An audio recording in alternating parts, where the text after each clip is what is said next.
Oh my God, they're dead! Who could have done such a heinous act? I bet it was that frog down by the swamp. I don't like that frog. He's got them shifty eyes. It was that convict Ironjaw, that rapscallion. I bet it was that strange shadowy figure that likes to swing in the park on Thursday nights. I swear to you, it was my stuffed panda. He's possessed. It could have been Ricky's arm. We haven't seen it since it got cut off. I definitely know who the killer is. Blank is the killer. Hello and welcome to Blank is the Killer, the unoriginal horror movie podcast where I, your goblin in disguise, Josh Baker, cover 6 new-to-me horror movies with a random spooky topic 7 at the end. This episode features deadly politics, killer tones, and hungry goblins. Come over to my big ol' manor where we can talk about horror while murdering people we don't like. Number 1, Crawlers, 2020, directed by Brandon Zuck. It's St. Patrick's Day. A cop is killed by an alien who then shapeshifts into the cop. A girl named Misty goes to see a friend she's having a falling out with named Chloe. Chloe has a new friend named Eugen. Misty says frat bros drugged her, but Chloe doesn't really believe her or care. Shauna, the local drug dealer, shows up. Chloe is kidnapped. Misty thinks the frat bros took her. They go to the frat house and find one bro, Aaron, tied up with a nasty bite on his leg. He says Chloe bit him while they were consensually about to do it and ran off. Cop Alien shows up and is killed by Aaron. Shauna's mom tells them where to find the alien nest. Eugen is taken out after it's revealed she's an alien. The gang saves Chloe and blows up the nest. Aliens are the killers. In 1994, Green Day released their album, Dookie. It's an amazing album that rocketed the band to fame. Unlike that Dookie, Crawlers is the bad kind of Dookie. Smelly, fresh, dog Dookie. Have you ever gone to pick up after your pup and been like, "What the hell, bud? What did you eat that has brought my poor nose this rank stench this day?" Hulark movies are bad. I understand that. Sure, there are a small percentage of Hulu Into the Dark features that don't make me want to shut them off every 2 seconds, but Crawlers is definitely classic Garbaggio Hulark. Hularky, if you will. I'll be honest with you listeners, I didn't give Crawlers my full attention. It had my attention until around the 10th time there was a pause for Shauna, the terrible narrator, to provide us with pointless information. Shauna narrates the entire movie. Every 2 minutes, the movie is paused for Shauna to tell us some mundane information that doesn't move the plot forward or add anything to the movie. The runtime for Crawlers is around 80 minutes. I feel confident in saying at least 10 minutes is spent having Shauna talk over freeze frames. I was audibly groaning after the 5th time. I have no idea why someone thought it was a good idea to halt the film a billion times. You know that thing where people pause a video of someone beefing it and add in the, "It was at this moment he knew he F-worded up." That can be funny because it happens once in a video. Picture that kind of stop, but now picture it happening constantly while you're watching a movie. In Crawlers, it's not funny. It's not informative. It's just annoying. All of the dialogue is overwritten and cringy. Yeah, cringy. I hate that word, but it's the only word that perfectly encapsulates the dialogue in Crawlers. In the movie, it's explicitly revealed that at least some of the frat bros are at the very least attempted date rapists. Shauna tells the gang how one of the frat guys specifically asked her for roofies. She sold him Tic Tacs. Anyway, throughout the film, we're supposed to go from thinking that Aaron is a frat boy rapist to knowing he's a frat boy with a heart of gold instead. Thing is, at one point in the film, the gang calls out Aaron for the date raping, to which he responds, "I'm not like the other guys in the frat house I live in. I don't date rape like they do." Aaron, what? Aaron, you seem to be the frat leader? Aaron knows that his bros are out a-raping, but it's totally fine. He's not doing it. It's cool, ladies. Only my friends and roommates will roofie you. Not me. I'm a stand-up guy. Who wrote this garbage? Catherine Wignall, with help from Mike Gann, the guy who directed School Spirit. Maybe we should stop letting y'all work on stuff. Jason Blum, please give me a cartoon sack of cash. I guarantee I can put together a better movie than these hacks you keep giving chances. I already have. The Bloody Reuben is better than almost all of the Hularks. Facts. I admitted to being tuned out most of the movie, but I'm pretty damn sure not a single alien is shown. The aliens are always in human disguise form. The gore, it's passable, I guess, but there's barely any. The acting, dreadful. I'm not giving everyone a pass due to the terrible writing this time. The acting was real bad and boring. The best part of the movie is the opening credits, which include a Kim Petras song. All the budget and effort appears to have gone into those opening credits. I'll give you that, crawlers. Great opening credits. That's it, though. To the surprise of no one, crawlers should be completely avoided and will be popping up on the rotten list during this year's pumpkin harvest. Number 2, The Hunt, 2020, directed by Craig Zobel. If you've seen a trailer for this, the entire thing has been spoiled for you already, but if you still want to go in spoiler-free, my short review is that this movie is bland and mediocre. Let 'em have it, spoiler beard. Skip to 11 minutes 49 seconds to avoid spoilers. Alright, 3, 2, 1. After some liberal elites are fired when a private text chain about a fake manor where they joke about killing deplorable Republicans goes public, the elites actually create the manor and hunt down some kidnapped Republicans. Crystal is amongst the hunted and the smartest of the bunch. With the help of another survivor, Dawn, Crystal takes out all of the elites but their leader, Athena. Athena tricks Crystal into killing Dawn by saying he was a plant. Crystal and Athena then duke it out. Crystal kills Athena, then heads back home on a private jet. The liberal elite and Crystal are the killers. Crystal kills Dawn, who was actually on her side. The Hunt. The movie that was delayed due to a bunch of stupidity. The movie that's filled with a bunch of stupidity. Is it entertaining? Barely. It is entertaining, though. I enjoyed The Hunt much more than a lot of other recent releases like The Lodge and Crawlers. That doesn't mean The Hunt is good. I did think it was pretty cool for The Hunt to instantly start killing off characters you'd think would survive until at least the third quarter of the movie. A big draw for me was Emma Roberts. I'm a big fan of hers. She's amazing in comedic over-the-top roles. I bring it up a lot, but if you love camp and slashers, check out the first season of Scream Queens, where Roberts plays one of the funniest characters of all time, Chanel. Roberts' character in The Hunt dies right off the bat, as do a bunch of other characters. It was a nice subversion of expectations. Most of the deaths happen in the first 30 minutes.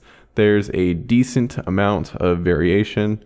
On the plane ride over to the manor, a victim wakes up early, so the elites dispatch him with a pen to the neck, then a heel to the eye.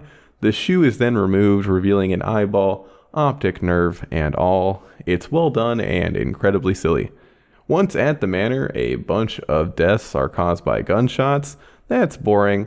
But during the chaos, a girl falls into a spiked pitfall trap and is impaled in multiple places. She's helped out of the trap, only to be blasted back in after her rescuer steps on a landmine. That is probably the most humorous and ridiculous sequence in the entire movie. I'd go as far to say that's the peak. If The Hunt had kept that level of absurdity throughout the rest of the movie, I would easily be recommending it. The biggest problem with The Hunt is the fact that it comes off as Baby's first attempt at satire. None of the satirical elements work because they barely exist. The writing is awful. It's like the writer looked around on social media for 2 seconds and jotted down all the tired insults both sides sling at each other. What the writers don't understand is the real villain is class disparity. Back to the deaths and gore. One dude dies after being shot with 3 arrows. It's always 3 arrows. Lord of the Rings, Valentine, The Hunt. I don't have more examples off the top of my head, but apparently it takes 3 arrows to kill someone. Well, Boromir and the Hunt guy don't technically die from the 3 shots right away, but still. The Hunt guy has 2 grenades thrown at him to finish him off. The person who threw the first one forgot that you have to pull out the pin. Dumb liberal, doesn't know how to use a grenade, am I right? Remember that joke from middle school? What do you do if insert person that's being bashed at the time throws a grenade at you? Pull the pin out and throw it back. A classic. It really cracked up elementary school me. Sorry, I had to dunk on the writing again. A lot of the gore in the movie is done using CGI, but there are enough practical effects peppered throughout for the gore to look solid enough. The acting is a mixed bag. The best performance is definitely from Betty Gilpin as Oddball Crystal. It's a strange performance to say the least, but it's definitely the most captivating. Pet warning, the liberal elites end up shooting and killing their own pet pig. It's more stupid than disturbing. Overall, The Hunt is a movie with a lot of wasted potential. It's a movie that doesn't end up having anything new to say.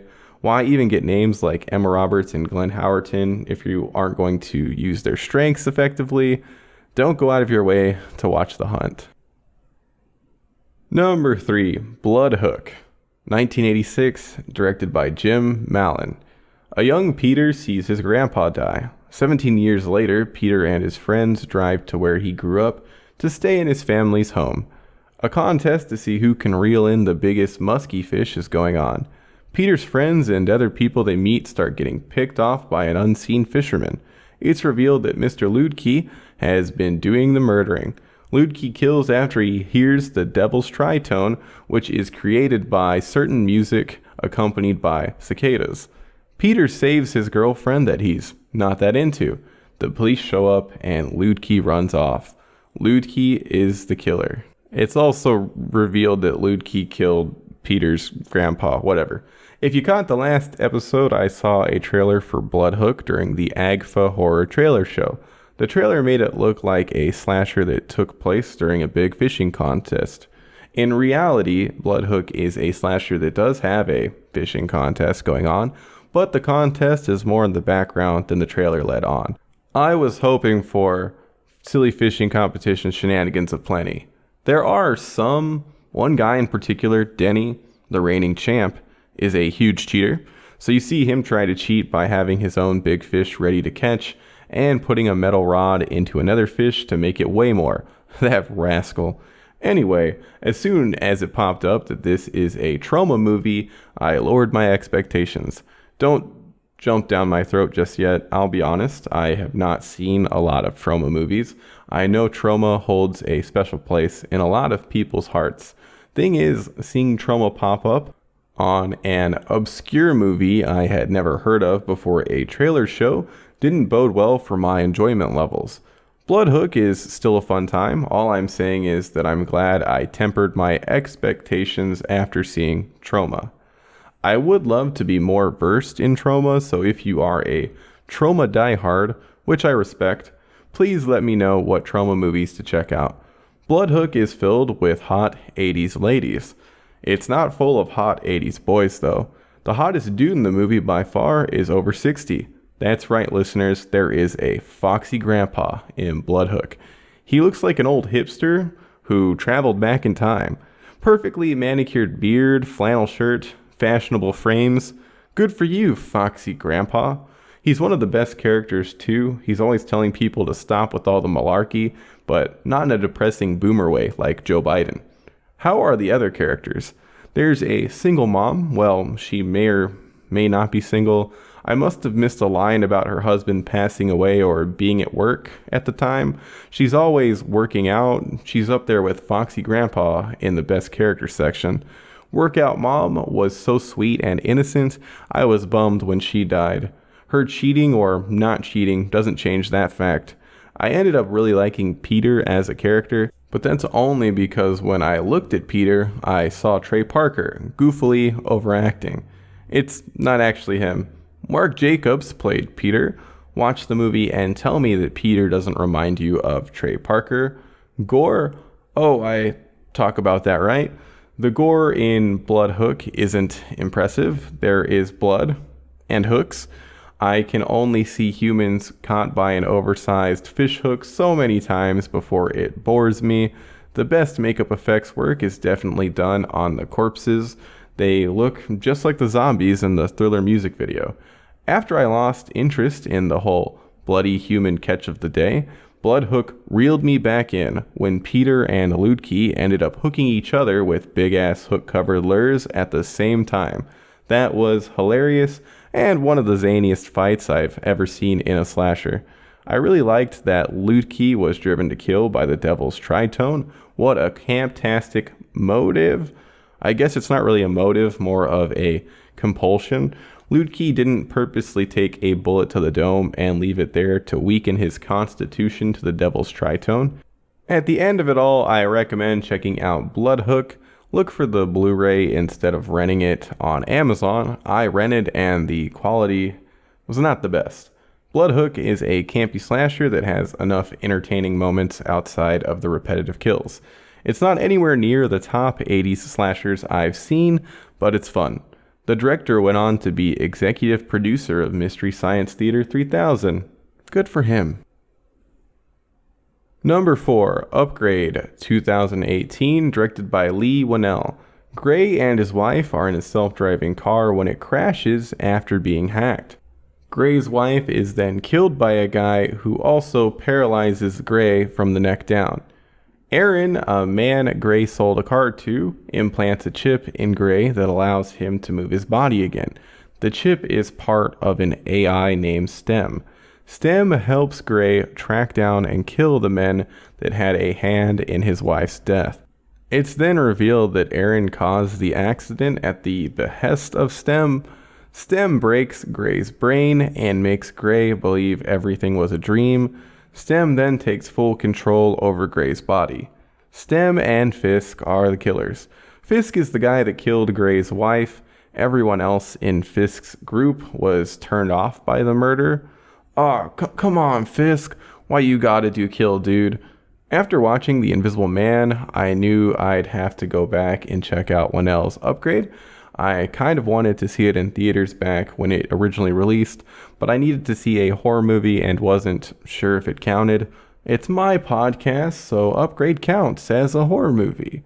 I mean, it's a spooky story of an AI murdering a bunch of people, then taking over a human body. I am become vulnerable flesh bag. Weird end goal, Mr. AI. A big reason I waited to see Upgrade was the part in the trailer where Gray says he's a ninja, and STEM responds that he is not a ninja. I don't know how that made it into the movie. It's awful. It's definitely the worst dialogue in the movie. Speaking of worst, Gray is played by Logan Marshall Green, whose performance is all over the place.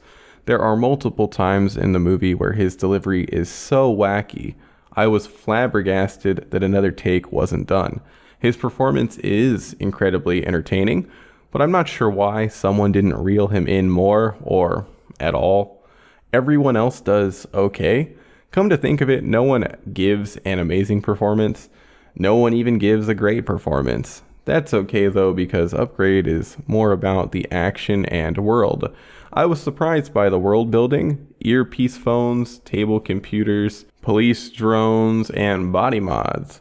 Nothing is overtly explained. At one point, Fisk sneezes tiny nanobots at a bartender, which deploy Scythe while flying towards the poor soul and kill him by slicing up his insides. That's OP. Please nerf Scythe nanobots in the next patch. How is it possible that Gray beats a guy that can sneeze out deadly nanobots? Fisk decides not to use them for some reason. During the beginning of the fight, Fisk wants Gray to join his team of upgraded soldier boys. But before Gray evokes Fisk's irrational emotions to come out, causing him to forget about his nano-death machines, Fisk was just going to use his hand blaster to blow off Gray's head after defeating him. Come to think of it, Fisk is a gritty Mega Man. Before Gray becomes one with AI, he's continuously complaining about technology ruining everything. Then boom, AI Man.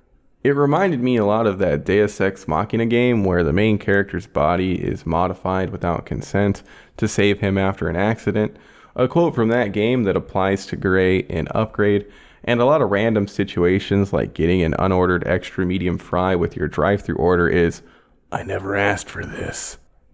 The practical sets, vehicles, buildings, interiors, and special effects makeup really helped with the world building in Upgrade. I did not expect such high-level production quality. Coming into Upgrade, I expected boatloads of gnarly gore.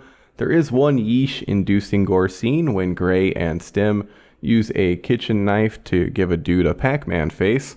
That was intense. All the other gore pales in comparison.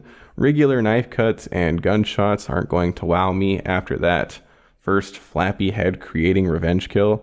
All the gore is well executed, even if not all of it is exciting. Most of it looks practical. I do feel that the camera following Stem-controlled Gray's movements is done a bit too much and is pretty disorienting at times. I still appreciated the unique approach to filming the fight scenes. Upgrade is worth checking out if you have been avoiding it because you don't like intense gore. Just close your eyes for a moment after Stem Gray picks up a knife when battling the first guy. This Leigh Whannel guy seems to be pretty good at this movie thing. I learned he wrote the original Saw.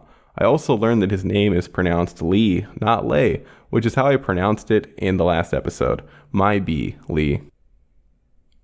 Number 5, Troll 2, 1990, directed by Claudio Fragasso.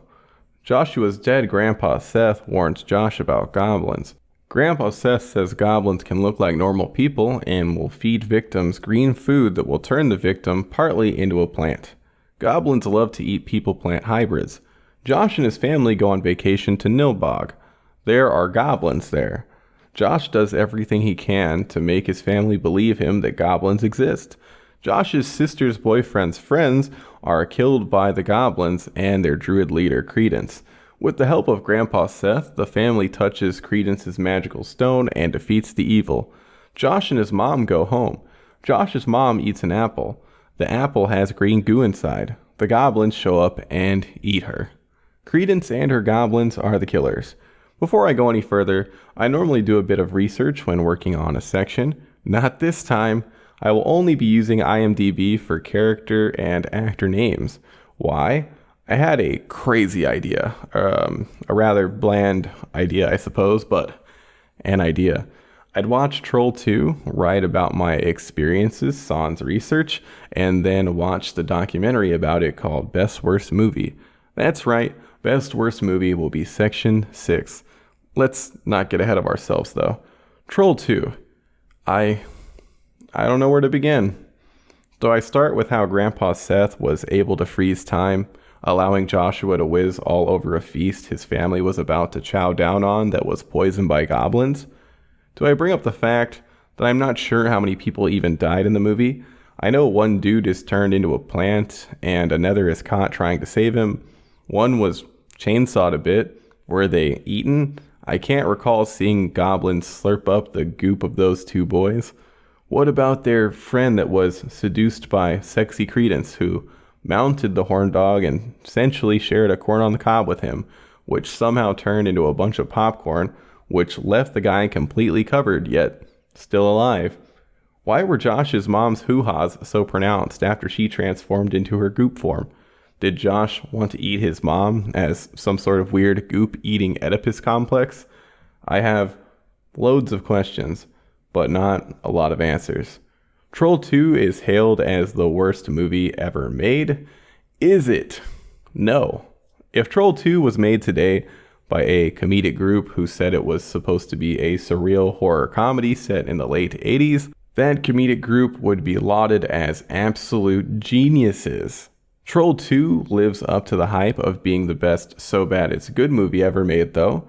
I can't think of any other bad, good movie that is anywhere near Troll 2 in terms of entertainment throughout.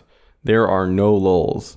I barely wanted to make any jokes while watching it, since then I'd miss some hilarious dialogue and delivery. All of the acting is absolutely horrendous. I'd say the best actor is Michael Stephenson as Joshua. Yes, the child actor is the best. I don't know how that's possible. Deborah Reed played Credence Lenore Gielgud, and she's doing her best. She delivers everything like she's performing at a small town's community theater. She's so entertaining that even a video of her reading the phone book would probably crack 1 million views on YouTube. Robert Ormsby played Grandpa Seth, and he's mostly okay when he's not trying to smile like a normal human being. The worst actors of the bunch are the parents. Margot Prey played the mom and doesn't seem to know where she is, and George Hardy played the dad with a weird intensity throughout the entire movie. Lots of laughs stemmed from Hardy's performance for sure. Troll 2 is rated PG-13. Surprisingly, there is some disturbing body horror gore throughout. It's gnarly when people are turning into plants and branches and other foliage start protruding from their bodies. All the gore and plant transformation stuff is done practically. Almost all of it looks amazing. I did not expect to be blown away by the body horror in Troll 2. If I watched this as a kid, it definitely would have traumatized me. I dug the cinematography in this. There are some artsy shots and zooms every 2 seconds, which made me smile every time. The main theme is a banger. It sounds like something you'd hear while driving around in Mario Kart. I'm just going to ramble about more Troll 2 randomness. Joshua's sister is a weird character. She's introduced bench pressing, getting jacked. Her boyfriend Elliot is always hanging around with his bros. She hates that he's not spending more time with her. Elliot and one of his bros sleep in a twin bed together with at least their shirts off, so I don't know if he's really into the sister. The sister gives Elliot an ultimatum and sucker punches him to the ground. Those are some red flags. Elliot, you need to leave her. Be true to yourself and have a happy life with your friend. When Credence first shows up to seduce one of the boys with a corn on the cob, I didn't know if it was for him or for her. I never could have guessed that they'd eat it Lady and the Tramp style as pounds of popcorn materialized around them. I had to bring that up again. It's weird that so many people are down with eating weird-ass green goop. I guess some of the food looks kind of normal, but one dude literally eats green goop on a bun. No one would bite into that. No one. Oh, I almost forgot there are 0 trolls in Troll 2. I'm hoping the documentary will shed some light on why that is. I'm assuming it's going to be something like a movie called Troll came out, so Troll 2 was made as a cash grab fake sequel like Zombie 2 in the past. If you have never seen Troll 2, I highly recommend that you do. It lives up to the hype. I guarantee you will not be disappointed. It's a beacon of light during this dark time.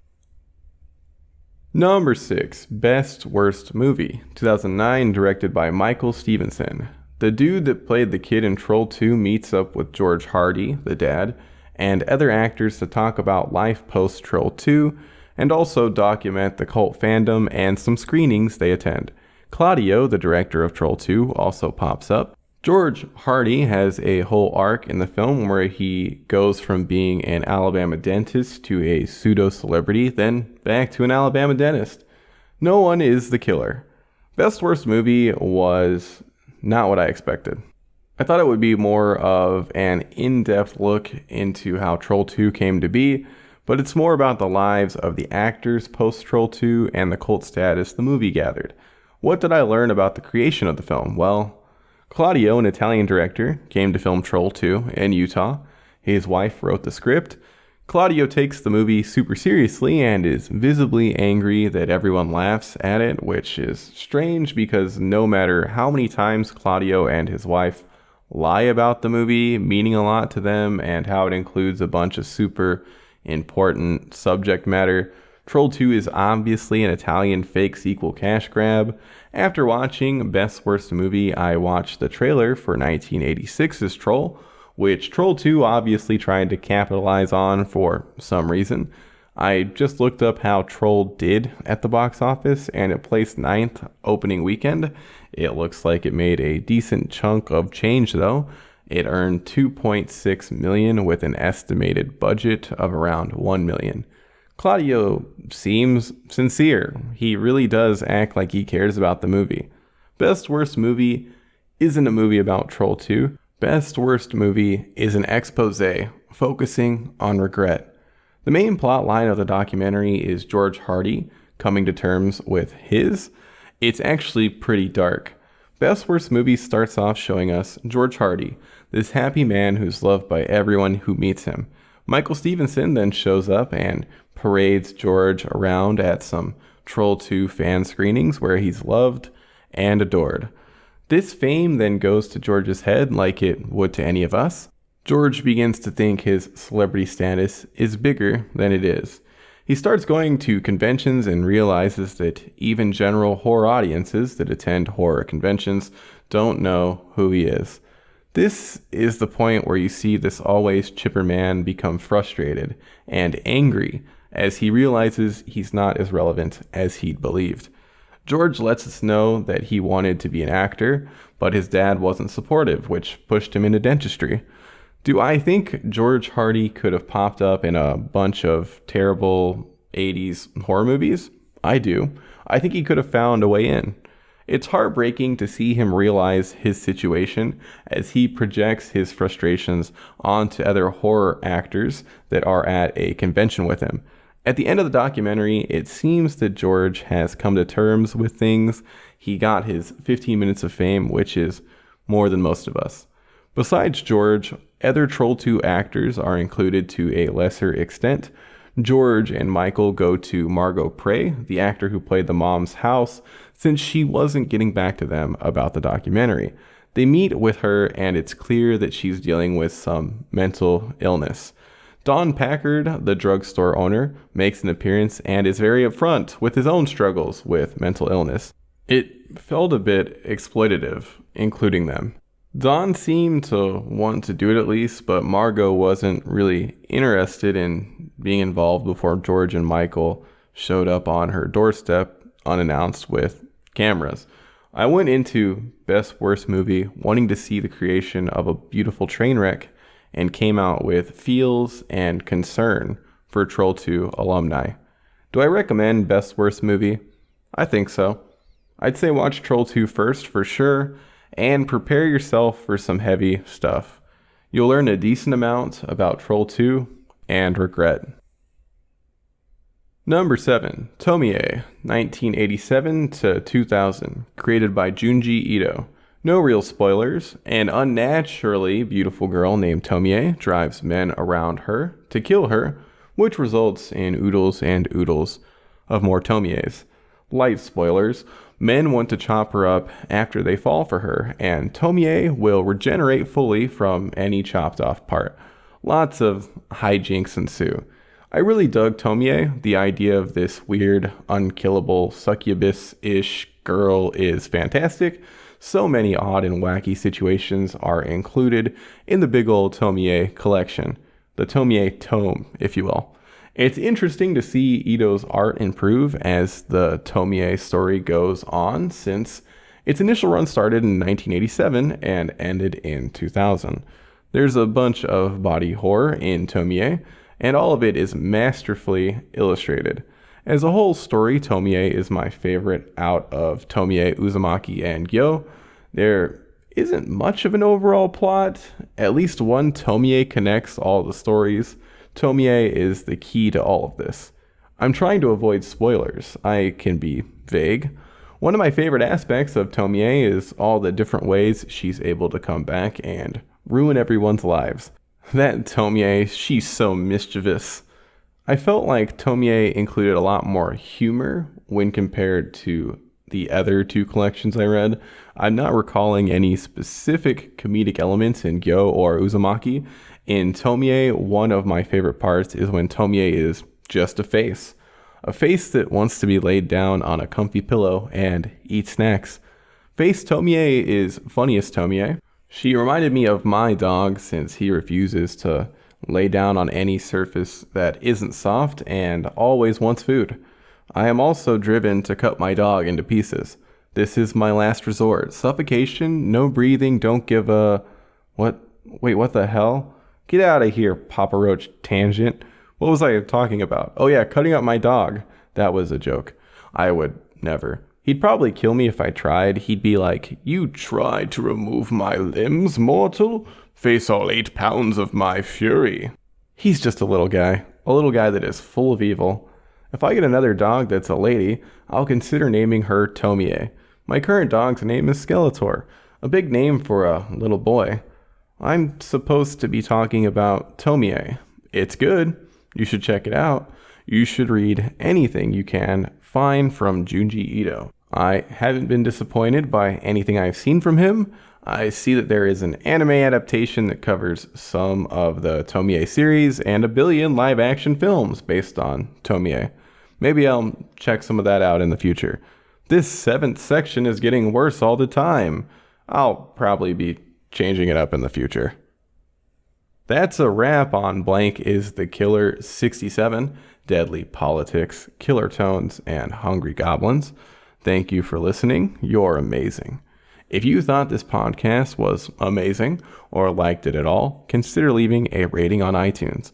Thanks to Sticker Fridge for hosting the podcast, allowing it to enter your minds. Go check out other shows at stickerfridge.com. I'm recording in a new place, so hopefully everything sounded okay this episode. 68 will be out on April 5th. We are so close to the sex number. I looked for sex horror movies and didn't find much besides softcore horror pornos. I've already seen It Follows, which would have been great. Anyway, until the next episode, check any food you eat for weird greenness it's not supposed to have, and just avoid green frosting altogether.